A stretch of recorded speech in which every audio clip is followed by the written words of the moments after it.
రాష్ట్ర రాజధాని విషయంలో ప్రజాభిప్రాయానికే ప్రభుత్వం పట్టం కట్టింది. ఉమ్మడి ఆంధ్రప్రదేశ్ విభజన తర్వాత 13 జిల్లాలతో ఏర్పడిన కొత్త రాష్ట్రానికి ముఖ్య పరిపాలనా కేంద్రం ఎక్కడనే ఉత్కంఠకు తెరదించుతూ ముఖ్యమంత్రి చంద్రబాబు నాయుడు శాసనసభలో ప్రకటన చేశారు. నవ్యాంధ్రప్రదేశ్ నడిబొడ్డునున్న విజయవాడ పరిసర ప్రాంతాల్లోనే రాజధాని ఉంటుందని స్పష్టం చేశారు. ఇటీవల జరిగిన కేబినెట్ మీటింగ్ లో గవర్నమెంట్ ఆఫ్ ఆంధ్రప్రదేశ్ ఒక నిర్ణయం తీసుకున్నాం. కేబినెట్ మీటింగు 1/9/2014 జరిగింది. ఆ కేబినెట్ మీటింగ్ లో తీసుకున్న నిర్ణయం to locate the capital city in a central place of the state around Vijayawada and to go for decentralized development of the state with 3 mega cities and 14 smart cities. It is proposed to go for land pooling system to be worked out by a cabinet subcommittee. అధ్యక్ష, నేను చాలా స్పష్టంగా ఒక white paper మొత్తం statement ఇచ్చాను. ఇందులో చాలా స్పష్టంగా అన్ని జిల్లాలలో ఏ విధంగా సమగ్ర అభివృద్ధి చేయబోతున్నామో, అన్ని ప్రాంతాలను అభివృద్ధి చేయబోతున్నామో దీంట్లో చాలా స్పష్టంగా స్టేట్మెంట్ ఇచ్చే దిశ, జిల్లాల వారీగా ఏం చేయబోతున్నామని కూడా చాలా స్పష్టత ఇచ్చారు. రాష్ట్ర సమగ్రాభివృద్ధికి ప్రభుత్వం స్థూలంగా తీసుకున్న నిర్ణయాలను మరోసారి చంద్రబాబు గుర్తు చేశారు. రాజధాని ఎక్కడున్నప్పటికీ అన్ని జిల్లాల అభివృద్ధికి ప్రభుత్వం కట్టుబడి ఉన్న విషయాన్ని మరవరాదన్నారు. కోటి ఆశలతో ప్రజలు తమను ఎన్నుకున్నారని, వాళ్ల ఆకాంక్షలు నెరవేర్చడం తమ కర్తవ్యమని బాబు అన్నారు. తెలుగుదేశం ప్రభుత్వం ఉద్దేశం సమగ్ర అభివృద్ధి జరగాలి, అన్ని జిల్లాలలో అభివృద్ధి జరగాలి, అందరికీ న్యాయం జరగాలి. ఈరోజు మనం ఒక సంక్షోభంలో ఉన్న అధ్యక్ష, నేను ఒకటే వీళ్ళు చరిత్ర తెలుసుకొని మహారాజ అధ్యక్ష, ఈరోజు మనం సంక్షోభంలో ఉంటే ఒక బాధ్యత కలిగిన ప్రతిపక్షం సహకరించడం పోయి విధ్వంసానికి పాల్పడడం తప్పు. దీన్ని నేను చాలా తీవ్రంగా ఖండిస్తున్నాను.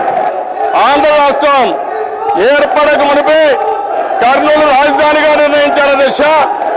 అది కూడా మీరు చూస్తే టంగుటూరి ప్రకాశం గారి ఇంట్లో కూర్చొని పెద్ద మనుషులు ఆ రోజు కాంగ్రెస్ పార్టీ నిర్ణయించారు అధ్యక్ష, దాన్ని అమలు చేశారు. అదే మా నాయకుడు కృష్ణమూర్తి గారు చెప్పారు. ఇటీవల ఎన్నికలు జరిగాయి.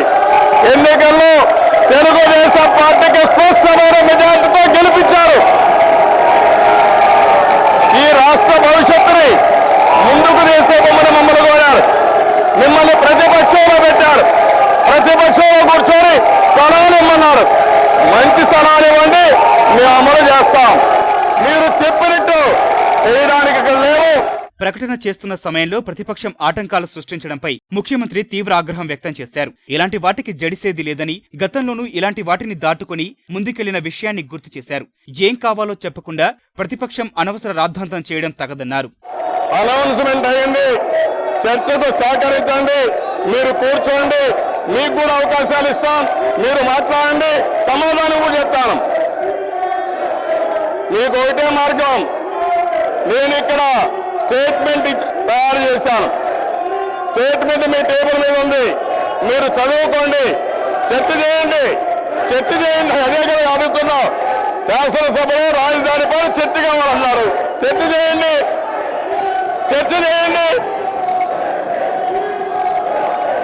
అయిపోయింది.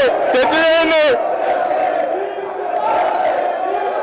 ప్రతిపక్ష నాయకుడిని ఏం కావాలో అడగండి, మీకేం కావాలో చెప్పండి. ప్రభుత్వ ప్రకటనపై ప్రతిపక్షం చర్చకు సహకరించకుండా లేనిపోని గందరగోళం సృష్టించడం తగదని ముఖ్యమంత్రి హితవు పలికారు. చర్చకు ప్రభుత్వం సిద్ధంగా ఉందని చెప్పారు. రాజధానిగా విజయవాడనే ఎంచుకోవడానికి కారణాలను ప్రభుత్వం తన ప్రకటనలో విస్పష్టంగా వివరించింది. పరిపాలన, ఆర్థిక ప్రగతి, సాంస్కృతిక అనుసంధానం కలయికలతో రాజధాని నిర్మాణం కావాల్సిన ఆవశ్యకతను విపులీకరించింది. నూతన రాజధాని అనేది చాలా ముఖ్యం.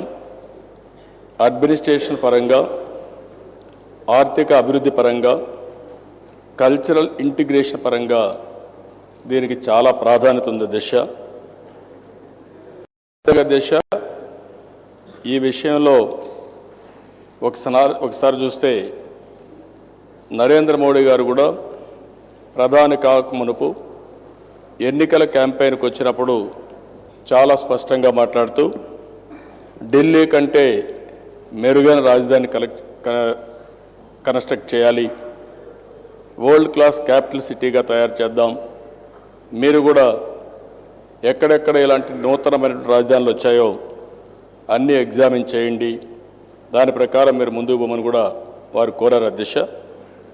ఈ నిర్ణయం తీసుకోక మునిపే ఒక ఎక్సర్సైజ్ కూడా స్టార్ట్ చేశాం. మంచి ప్రొఫెషనల్స్ అందరినీ ఎవరైతే ఉంటారో వాళ్ళందరినీ పెట్టి ఏ విధంగా వస్తే ఈ నూతనమైన రాజధాని తెలుగువారి ప్రతిష్ట పెంచుతుందో, ఏ విధంగా చేస్తే అన్ని ప్రాంతాలకు న్యాయం జరుగుతుంది, ఒక ఆర్థిక అభివృద్ధి చేసే రాజధానిగా తయారు చేయగలుగుతామో అవన్నీ ఎగ్జామిన్ చేయడానికి ఒక కమిటీ కూడా వేసాం అధ్యక్ష. రాజధాని ఎంపికపై కేంద్రం ఏర్పాటు చేసిన శివరామకృష్ణన్ కమిటీ ప్రజా బాహుళ్యం నుంచి సేకరించిన అభిప్రాయాలతో సమర్పించిన నివేదికను సభలో ముఖ్యమంత్రి చంద్రబాబు ప్రస్తావించారు. అన్ని అంశాలను క్షుణ్ణంగా అధ్యయనం చేసిన కమిటీ రాష్ట్ర రాజధాని, ప్రభుత్వ విధుల నిర్వహణ ఎక్కడి నుంచి అనే అంశాలపై నివేదికలో చెప్పిన విషయాలను పేర్కొన్నారు. రాజధాని ఎక్కడనేది ఆంధ్రప్రదేశ్ ప్రభుత్వం చేతిలోనే ఉంటాయన్న కమిటీ నివేదికను సభలో ప్రస్తావించారు. దీనికి పూర్వపరాలు చూస్తే సెక్షన్ 6 ఆఫ్ ది యాక్ట్ ప్రకారం 28/3/2014లో గవర్నమెంట్ ఆఫ్ ఇండియా శివరామకృష్ణయ్యని ఒక ఎక్స్పర్ట్ కమిటీ వేశారు అధ్యక్ష. ఆ రిపోర్ట్ కూడా అందరి దగ్గర ఉంది అధ్యక్ష. ఆ ఎక్స్పర్ట్ కమిటీకి ఇచ్చిన బాధ్యతలు కూడా మీరు చూస్తే an expert committee to study various alternatives regarding the new capital for the successor state of Andhra Pradesh and make appropriate recommendations అని వారికి ఇవ్వడం జరిగింది. వారు మొత్తం ఎగ్జామిన్ చేసినప్పుడే ఒక మాట చెప్పారు అధ్యక్ష. వారు చెప్పిన దాంట్లో చాలా స్పష్టంగా మాట్లాడుతూ the committee has explicitly acknowledged that decisions regarding capital city or location of capital functions is a prerogative of the state AP government in consultation with central government. Vijayawada పరిసరాల్లో రాజధాని ఏర్పాటు చేస్తే అన్ని ప్రాంతాల ప్రజలకు అందుబాటులో ఉంటుందని ప్రభుత్వం తన ప్రకటనలో గుర్తు చేసింది. రాష్ట్ర ప్రగతికి, ప్రజల సంక్షేమానికి విజయవాడ కేంద్రంగా ముందుకెళ్లే అవకాశమున్న విషయాన్ని పేర్కొంది. విభజన తర్వాత విపత్కర పరిస్థితుల్లో ఉన్న రాష్ట్రాన్ని అభివృద్ధి చేయాల్సిన బాధ్యత తమ భుజస్కంధాలపై ఉందని, అందుకు అనుగుణంగానే ముందడుగు వేస్తామని సర్కారు స్పష్టం చేసింది. సమగ్ర రాష్ట్ర అభివృద్ధికి శ్రీకారం చుట్టిన రాష్ట్ర ప్రభుత్వం జిల్లాల వారీగా ప్రాజెక్టులను కేటాయించింది. శ్రీకాకుళం జిల్లాలో కొత్త పారిశ్రామిక నగరం ఏర్పాటు చేయడంతో పాటు భావనపాడు, కళింగపట్నం నౌకాశ్రయాల నిర్మాణం చేపట్టనున్నట్లు వెల్లడించింది. పైడి భీమవరంలో పారిశ్రామిక కారిడార్, జిల్లాలో కొత్త విమానాశ్రయం, శ్రీకాకుళాన్ని స్మార్ట్ సిటీగా మార్చడంతో పాటు ఫుడ్ పార్క్, ఆర్కిటెక్చర్ ఇన్స్టిట్యూట్ ఏర్పాటు చేయనున్నారు. వంశధార, నాగావళిపై సాగునీటి ప్రాజెక్టుల ఏర్పాటుతో పాటు తేలి నీలాపురంలో పక్షి సంరక్షణ కేంద్రాన్ని అభివృద్ధి చేయనున్నారు. పర్యాటకంగానూ జిల్లాను అభివృద్ధి చేసేందుకు శ్రీకూర్మం, అరసవల్లి, బారువా తీరాన్ని టూరిజం సర్క్యూట్ గా మార్చనున్నారు. విజయనగరం జిల్లాలోనూ కొత్త పారిశ్రామిక నగరాన్ని ఏర్పాటు చేయడంతో పాటు గ్రీన్ఫీల్డ్ విమానాశ్రయాన్ని నిర్మించనున్నారు. తోటపల్లి రిజర్వాయర్ను పూర్తి చేయడంతో పాటు ఫుడ్ పార్క్, గిరిజన విశ్వవిద్యాలయం ఏర్పాటు చేయనున్నారు. విజయనగరాన్ని స్మార్ట్ సిటీగా తీర్చిదిద్దనున్నారు.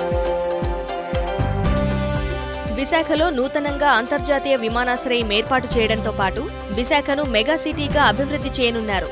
VICC ఇండస్ట్రియల్ నాడ్, మెట్రో రైల్ ప్రాజెక్టుతో పాటు IIM, IIFT, mega IT hub, electronics manufacturing hub, innovation and incubation hub, food park, convention centre అభివృద్ధి చేయడంతో పాటు గంగవరంలో NLG టెర్మినల్ నిర్మించనున్నారు. తూర్పుగోదావరి జిల్లాలో పెట్రోలియం వర్సిటీ ఏర్పాటుతో పాటు కాకినాడలో మరో పోర్టు నిర్మించనున్నారు. Electronics and hardware park, Kakinada node in VICC corridor, petroleum corridor ఏర్పాటుతో పాటు తెలుగు విశ్వవిద్యాలయం ఏర్పాటు చేయనున్నారు. కొబ్బరి పీచు పరిశ్రమతో పాటు స్మార్ట్ సిటీ, ఫుడ్ పార్క్, జల రవాణా మార్గాలు, పర్యాటకం, కాకినాడలో LNTG టెర్మినల్ నిర్మించనున్నారు. పశ్చిమ గోదావరి జిల్లాలో నిట్ విద్యాసంస్థ ఏర్పాటుతో పాటు చేతివృత్తుల కళాశాల, దూర విద్య విశ్వవిద్యాలయం ఏర్పాటు చేయనున్నారు. నర్సాపురంలో పోర్టు నిర్మాణం, తాడేపల్లిగూడెంలో విమానాశ్రయం, పింగాణి పరిశ్రమను ఏర్పాటు చేయనున్నారు. ఆయిల్ పామ్ పరిశ్రమలు పెద్ద ఎత్తున అభివృద్ధి చేయనున్నారు. కొల్లేరు ప్రాంతాన్ని పర్యాటక ప్రాంతంగా తీర్చిదిద్దనున్నారు. జల రవాణా మార్గాల అభివృద్ధితో పాటు చింతలపూడి ప్రాంతంలో బొగ్గు వెలికితీయనున్నారు. కొబ్బరి పీచు పరిశ్రమ, మెట్ట ప్రాంతాల్లో 100% బిందు సేద్యాన్ని చేపట్టనున్నారు. గన్నవరం విమానాశ్రయాన్ని అంతర్జాతీయ స్థాయికి తీసుకెళ్లడంతో పాటు బందర్ పోర్టును అభివృద్ధి చేయనున్నారు. విజిటిఎం పరిధిలో మెట్రో రైలు ఏర్పాటుతో పాటు automobile hub, mega food park ను నిర్మించనున్నారు. నాగాయలంకలో క్షిపణి కేంద్రాన్ని ఏర్పాటు చేయనున్నారు. ఆక్వా పరిశ్రమ, రైల్వే ఫ్రైట్ కారిడార్, కూచిపూడిలో నృత్య అకాడమీని నిర్మించనున్నారు. గుంటూరులో మెట్రో రైలు ఏర్పాటుతో పాటు వ్యవసాయ విశ్వవిద్యాలయం, ఎయిమ్స్, విపత్తు నిర్వహణ సంస్థ, టెక్స్టైల్ పార్కు నిర్మించనున్నారు. గుంటూరును స్మార్ట్ సిటీగా తీర్చిదిద్దనున్నారు. ఫుడ్ పార్క్ ను ఏర్పాటు చేయడంతో పాటు నాగార్జునకొండ, అమరావతి టూరిజం సర్క్యూట్ గా తీర్చిదిద్దనున్నారు. నాగార్జున సాగర్ లో థీమ్ పార్క్, సోలార్ పార్క్ ను మంజూరు చేయనుంది. ప్రకాశం జిల్లాలో దొనకొండను పారిశ్రామిక నగరంగా తీర్చిదిద్దనున్నారు. జిల్లాలో ఇన్స్టిట్యూట్ ఆఫ్ మైన్స్ ఏర్పాటుతో పాటు ఒంగోలు సమీపంలో విమానాశ్రయాన్ని నిర్మించనున్నారు. ఒంగోలును స్మార్ట్ సిటీగా తీర్చిదిద్దనున్నారు. కనిగిరిలో 10,000 ఎకరాల్లో నిమ్స్, రామాయపట్నం పోర్టు అభివృద్ధితో పాటు ఫుడ్ పార్క్ ఏర్పాటు చేయనున్నారు. వెలిగొండ ప్రాజెక్టును సకాలంలో పూర్తి చేయనున్నారు. నెల్లూరు జిల్లాలో ఆటోమొబైల్ హబ్ ను అభివృద్ధి చేయడంతో పాటు నూతనంగా విమానాశ్రయాన్ని నిర్మించనున్నారు. దుగరాజపట్నం పోర్టును తీర్చిదిద్ది పులికాట్ సరస్సును పర్యాటక కేంద్రంగా అభివృద్ధి చేయనున్నారు. నెల్లూరు నగరాన్ని స్మార్ట్ సిటీగా మార్చడంతో పాటు hotel management institute, marine institute ఏర్పాటు చేయనున్నారు. తీవ్ర కరువు ప్రాంతమైన అనంతపురం జిల్లాలో 100% బిందు, తుంపర సేద్యం చేపట్టనున్నారు. ఉద్యానవన హబ్ ఏర్పాటుతో పాటు కేంద్రీయ విశ్వవిద్యాలయం, ఎయిమ్స్ శాటిలైట్ సెంటర్, కొత్త పారిశ్రామిక నగరం, స్మార్ట్ సిటీ ఏర్పాటు చేయనున్నారు. హిందూపురంలో బీసీఐసీ నాడ్, టెక్స్టైల్ పార్క్, ఫుడ్ పార్క్ ఏర్పాటు చేయనున్నారు. ఎలక్ట్రానిక్స్ అండ్ హార్డ్వేర్ క్లస్టర్, సౌర, పవన విద్యుత్ ప్రాజెక్టులు, పెనుకొండలో ఇస్కాన్ ప్రాజెక్టు చేపట్టనున్నారు. భారత్ ఎలక్ట్రానిక్స్ లిమిటెడ్ నిర్మించనున్నారు. పుట్టపర్తిని ఆధ్యాత్మిక కేంద్రంగా తీర్చిదిద్దనున్నారు. కర్నూలు జిల్లాలో కొత్త విమానాశ్రయం ఏర్పాటుతో పాటు కర్నూలును పారిశ్రామిక నగరంగా అభివృద్ధి చేయనున్నారు. హైదరాబాద్, బెంగళూరు పారిశ్రామిక కారిడార్లో కర్నూలును అభివృద్ధి చేయనున్నారు. టెక్స్టైల్ క్లస్టర్, సిమెంట్ కర్మాగారాల హబ్ తో పాటు IIIT అణు ఇంధన కాంప్లెక్స్ నిర్మాణంతో పాటు స్విమ్స్ తరహాలో సూపర్ స్పెషాలిటీ ఆసుపత్రి ఏర్పాటు చేయనున్నారు. నంద్యాల ప్రాంతంలో సౌర, పవన విద్యుత్ ప్రాజెక్టు నిర్మించనున్నారు. కడప జిల్లాలో స్టీల్ ప్లాంట్ ఏర్పాటుతో పాటు సిమెంట్, ఖనిజ ఆధారిత పరిశ్రమలు నెలకొల్పనున్నారు. కడపను పారిశ్రామిక సిటీగా తీర్చిదిద్దనున్నారు. కడపలో నూతన విమానాశ్రయం ఏర్పాటుతో పాటు ఫుడ్ పార్క్, ఉర్దూ విశ్వవిద్యాలయం నిర్మించనున్నారు. సౌర, పవన విద్యుత్ ప్రాజెక్టులు చేపట్టనున్నారు. తిరుపతి విమానాశ్రయాన్ని అంతర్జాతీయ స్థాయికి అభివృద్ధి చేయనున్నారు. కుప్పంలో మరో విమానాశ్రయం ఏర్పాటుతో పాటు ఏర్పేడులో నిమ్స్ తో పాటు చిత్తూరు జిల్లాలో IIT, Indian institute of science education and research ను చేపట్టనున్నారు. అపోలో హెల్త్ సెంటర్, ఉద్యానవన జోన్, మెగా ఫుడ్ పార్క్ ను నిర్మించనున్నారు. తిరుపతిలో మెట్రో రైలును ఏర్పాటు చేయనున్నారు. కాళహస్తి, తిరుపతి, కాణిపాకాన్ని ఆధ్యాత్మిక పర్యాటక ప్రాంతంగా తీర్చిదిద్దనున్నారు. రాయలసీమ అభివృద్ధికి మరిన్ని ప్రాజెక్టులు కేటాయించారు. కర్నూలు, గుంటూరు వయా నంద్యాల, గిద్దలూరు రహదారి నిర్మించనున్నారు. నంద్యాల, కృష్ణపట్నం వయా పోరుమామిళ్ల రహదారితో పాటు రేణిగుంట, కృష్ణపట్నం రహదారి నిర్మించనున్నారు.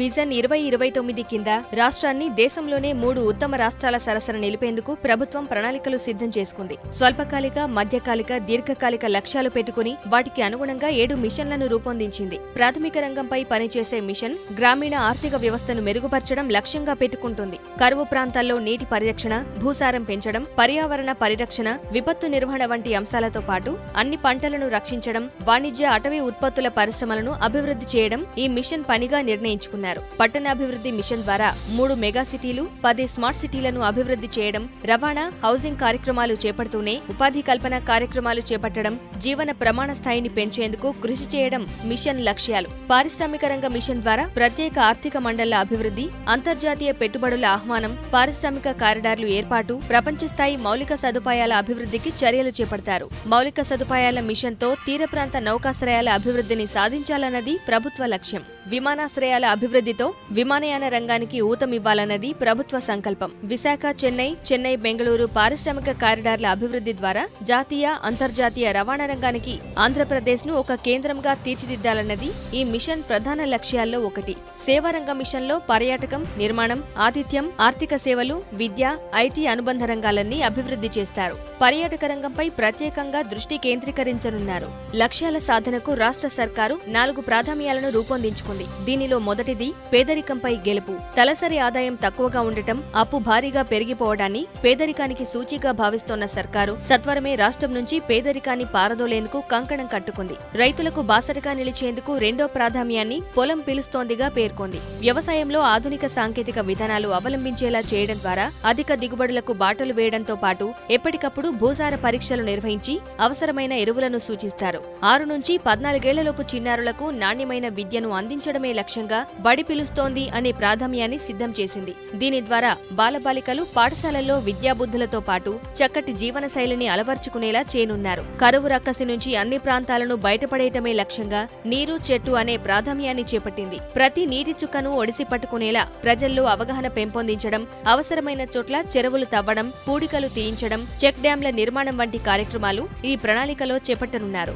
రాష్ట్రం అన్ని రంగాల్లో అభివృద్ధికి నోచుకోవాలంటే ప్రధానంగా కావాల్సినవి నీటి, విద్యుత్ వసతులతో పాటు సరైన రహదారులు, వేగవంతమైన సమాచార మార్పిడి, గృహావసరాలు తీర్చడానికి సరైన గ్యాస్ సరఫరా. వీటి కోసం 5 పంపిణీ వ్యవస్థలు, గ్రిడ్లు రూపొందిస్తున్నారు. వీటిల్లో అత్యాధునిక సాంకేతికతను ఉపయోగించుకోనున్నారు.